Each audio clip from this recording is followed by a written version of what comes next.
Assalamualaikum, apa kabar semuanya? Semoga selalu dalam keadaan sehat ya. Kali ini kita akan membahas salah satu layanan keuangan yang sedang marak nih, yaitu pinjaman online. Pinjaman online atau sering juga disebut pinjol merupakan layanan pembiayaan yang disediakan oleh badan tertentu secara online atau daring. Daya tarik utama pinjaman online adalah dari beragam keunggulan yang sulit ditemui pada produk kredit lainnya. Untuk lebih jelasnya, inilah 3 kelebihan pinjaman online yang perlu kita pahami. Yang pertama, proses pengajuan yang mudah dan praktis. Salah satu yang menjadi alasan utama pinjol begitu cepat populer di kalangan masyarakat adalah proses pengajuan yang mudah dan praktis. Berbeda dengan pinjaman konvensional, seluruh proses pengajuan pinjaman online dilakukan secara daring tanpa melalui proses survei atau wawancara dengan mendatangi kantor cabang yang berbelit. Cukup dengan memanfaatkan smartphone dan koneksi internet, kita dapat mengajukan pinjaman online dan dana bisa langsung ditransfer ke nomor rekening yang dituju.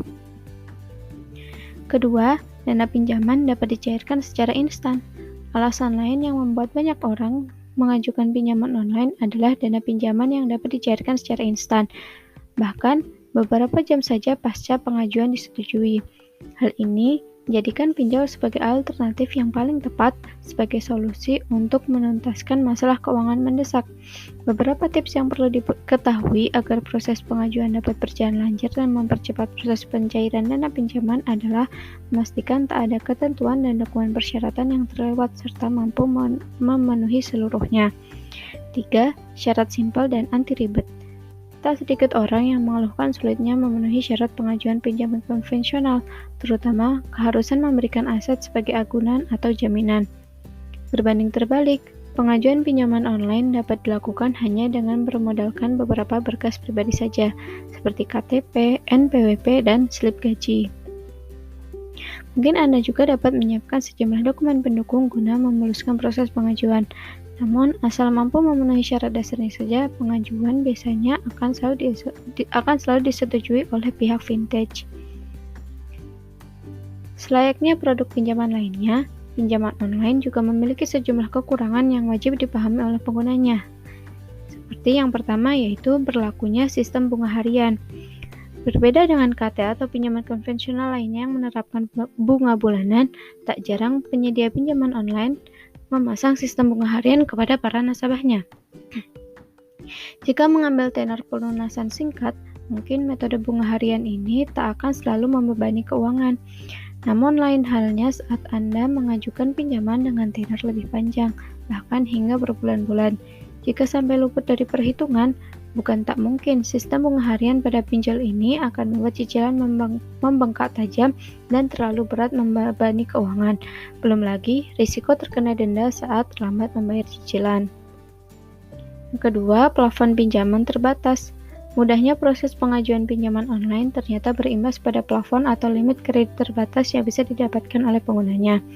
Tak seperti kredit konvensional yang limitnya bisa menyentuh angka puluhan, bahkan ratusan juta rupiah, pengguna pinjaman online mungkin hanya bisa mengajukan pinjaman hingga belasan juta rupiah saja. Hal ini dilakukan pihak fintech atau penyedia pinjol guna meminimalisir risiko kerugian saat nasabah tidak mampu melunasi cicilan. 3. Tenor pelunasan lebih singkat. Selain plafon yang terbatas, tenor pelunasan pinjaman online juga relatif lebih singkat. Kebanyakan layanan pinjaman online hanya membolehkan kreditur melunasi tagihan dalam kurun waktu tak lebih dari 6 bulan. Perlu diingat jika semakin panjang tenor pelunasan yang dipilih, semakin besar pula tingkat bunga yang dibebankan. Dengan kata lain, usahakan untuk memilih tenor yang pas agar cicilan pinjol tetap mampu dijangkau keuangan dan beban bunga tak terlalu signifikan membengkakkan nominal tagihannya. Nah, bagaimana sih cara menentukan pinjaman online tersebut legal atau ilegal? Berikut penjelasannya berdasarkan laman resmi Otoritas Jasa Keuangan atau OJK. Yang pertama adalah regulator atau pengawas. Perbedaan pertama bisa kita lihat dari poin, jika pinjol ilegal tidak memiliki regulator khusus yang mengawasi kegiatan tersebut, sedangkan pinjol resmi atau legal atau yang terdaftar di OJK berada dalam pengawasan lembaga tersebut dan lebih memperhatikan kelamaan pelanggan. Yang kedua, bunga dan denda. Pinjol ilegal biasanya akan menargetkan bunga dan denda yang besar dan tidak transparan, sedangkan pinjol legal diwajibkan memberikan informasi tentang bunga dan denda maksimal yang digunakan. 3. Kepatuhan terhadap peraturan. Pinjol ilegal biasanya tidak mematuhi peraturan baik POJK maupun peraturan perundang-undangan. Berbeda dengan pinjol legal yang merupakan kebalikan dari pinjol ilegal, yaitu mematuhi dan mengikuti peraturan yang ada. 4. Pengurus. Bagi pinjol ilegal, pengurusnya tidak memiliki pengalaman yang harus dipenuhi dan tentu saja sangat berbeda dengan pinjol legal yang orang-orangnya harus daftar atau terizin oleh OJK dan memiliki pengalaman. 5. Cara penagihan. Pada pinjol ilegal, penagihan biasanya dilakukan dengan kekerasan, sedangkan pinjol legal wajib mengikuti sertifikat tenaga penagihan yang dilakukan oleh AFPI. 6. Asosiasi penyelenggara. Pinjol ilegal sama sekali tidak memiliki asosiasi ataupun tidak dapat menjadi anggota asosiasi vintage pendanaan bersama Indonesia atau AFPI. Tentu saja ini sangat berbeda dengan pinjol legal atau resmi. 7. Lokasi kantor atau domisili. Lokasi pinjol ilegal biasanya sangat tidak jelas atau ditutupi. Biasanya hal tersebut dilakukan untuk menghindari aparat hukum. Berbeda tentunya dengan pinjol resmi yang memiliki kantor yang jelas letaknya. 8. Status penyelenggaraan. Pinjol ilegal tentunya memiliki status ilegal dan merupakan target dari Satgas Waspada Investasi atau SWI bersama Kominfo, Google Indonesia, dan Direktorat Cybercrime Polri. 9. Syarat pinjam-meminjam. Bagi pinjol ilegal biasanya cenderung mudah berbeda dengan pinjol resmi yang perlu mengetahui tujuan dari peminjaman tersebut serta membutuhkan dokumen-dokumen. 10. Pengaduan konsumen. Pinjol ilegal tidak akan menanggapi pengaduan dari pihak konsumen, berbeda dengan pinjol resmi yang menyediakan saran pengaduan. 11. Kompetensi. Pinjol ilegal tidak memiliki sertifikat apapun, berbeda dengan pinjol resmi yang karyawan-karyawannya memiliki sertifikat yang berada di AFPI. 12. Akses data pribadi. Pinjol ilegal pasti akan meminta semua data pribadi, berbeda dengan legal yang hanya mengizinkan mengakses kamera, mikrofon, dan location. 13. Risiko bagi lender. Tentu saja, pinjol ilegal memiliki risiko sangat tinggi, terutama risiko penyalahgunaan dana. Dan terakhir, keamanan nasional. Seperti yang dijelaskan di poin 3, pinjol ilegal tidak akan patuh dengan peraturan.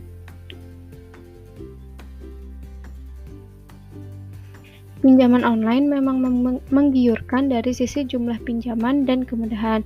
Namun, Anda juga harus tahu bahwa pinjaman online ilegal memiliki dampak dan konsekuensi yang harus ditanggung oleh debitur. Yang pertama, data tercuri. Aplikasi pinjaman online ilegal biasanya akan meminta data pribadi serta akses terhadap setiap fitur dalam gawai Anda. Contohnya seperti nomor-nomor yang ada dalam kontak, gambar di galeri, dan sebagainya. 2. Bunga yang tinggi. Pinjaman online ilegal umumnya menawarkan bunga yang rendah di awal untuk menarik korban. Berikutnya, saat pinjaman sudah diberikan, bunga akan dinaikkan sesuka hati oleh penyelenggara pembiayaan. Oleh sebab itu, bunga pinjaman yang Anda dapatkan bisa jadi lebih besar dari pokok pinjaman. 3. Debt collector. Jika Anda tidak membayar angsuran tepat waktu atau bahkan tidak mampu membayar angsuran, akan ada debt collector yang melakukan segalanya agar angsuran tetap berjalan. Tidak jarang debt collector pinjaman online ilegal melakukan kekerasan terhadap peminjam saat menagih utang. 4. Keluarga dan teman jadi sasaran penagihan. Nah, aplikasi pinjaman online ilegal ini bisa membaca data, termasuk kontak yang tersimpan dalam gawai. Pinjaman online ilegal biasanya juga akan menghubungi keluarga, kerabat, maupun teman Anda. Nah, di samping memahami keunggulan dan kekurangan pinjol, serta mengenali ciri-ciri pinjol legal dan ilegal, ada satu hal lagi yang wajib Anda ketahui, yakni menggunakan layanan tersebut sesuai kebutuhan dan kemampuan bayar.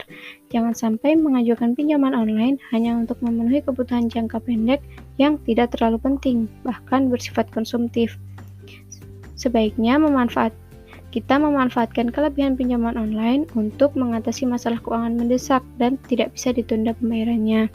Nah, untuk memudahkan, saya nanti akan melampirkan link yang berisi daftar pinjol legal yang terdaftar di OJK di kolom deskripsi.